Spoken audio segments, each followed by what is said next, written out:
Chancellor Jeremy Hunt has bumped piling taxes onto savers and investors. But if he lays a finger on our ISAs in this month's budget, he will feel the wrath of voters. The Individual Savings Account, or ISA, was introduced by former Labour Chancellor Gordon Brown in 1999. In contrast to most of Brown's initiatives, this one has proved enduringly popular. In total, a staggering 27 million adults hold ISAs worth a mighty $687 billion. Typically, around 12 million of us pay money into an ISA every year. So the total sums invested are only going to rise. Which is great for us, but not so good for HM Treasury, because it can't get its hands on a penny of that money while we're alive. Everything saved inside the ISA tax wrapper is free of income tax and capital gains tax for life. If you are married or have a civil partner, you can even pass your holdings tax-free onto them when you die.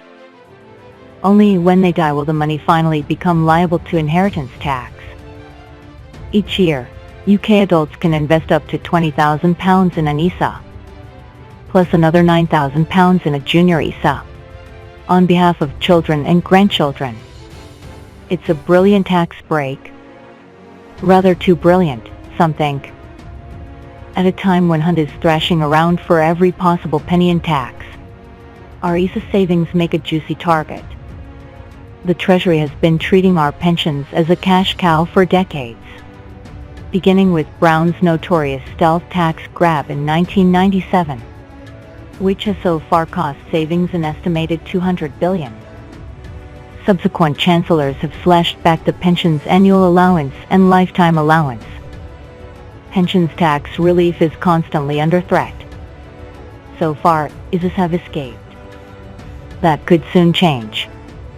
Hunt has already turned his guns on non-ISA investors by slashing the threshold at which they start paying capital gains tax on share price growth and income tax on dividends. There's a risk he could turn his firepower on ISAs next.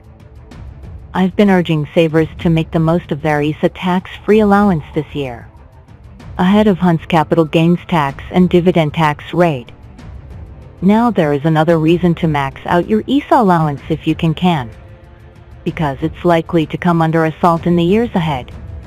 ISAs are set to cost the Treasury $3 billion a year in foregone tax over the next tax year, according to think tank the Resolution Foundation.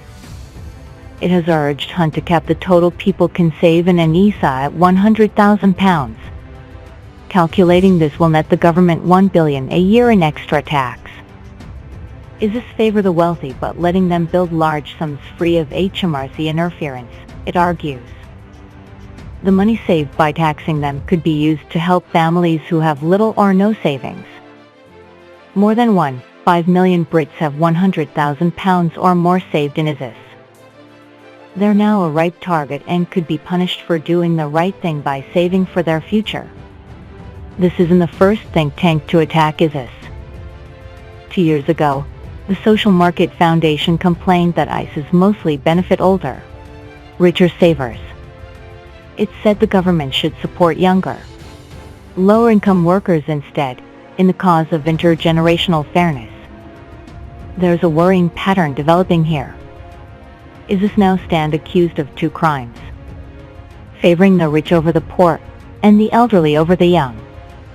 This is happening at a time when the Treasury is short of money and looking for excuses to hike taxes. It's not hard to see where this is heading, especially if Keir Starmer's Labour Party wins the next election on a wealth distribution ticket. To a degree, the assault has already begun. The ISA allowance was hiked to £20,000 in April 2017, but has remained frozen at that level ever since. That means its value is falling in real terms due to fiscal drag. Hunt is pulling the same trick by freezing income tax and inheritance tax thresholds all the way through to 2028. I think it's unlikely he will do anything daft by slashing the ISA allowance in next week's spring budget. But there's no way he's going to increase it.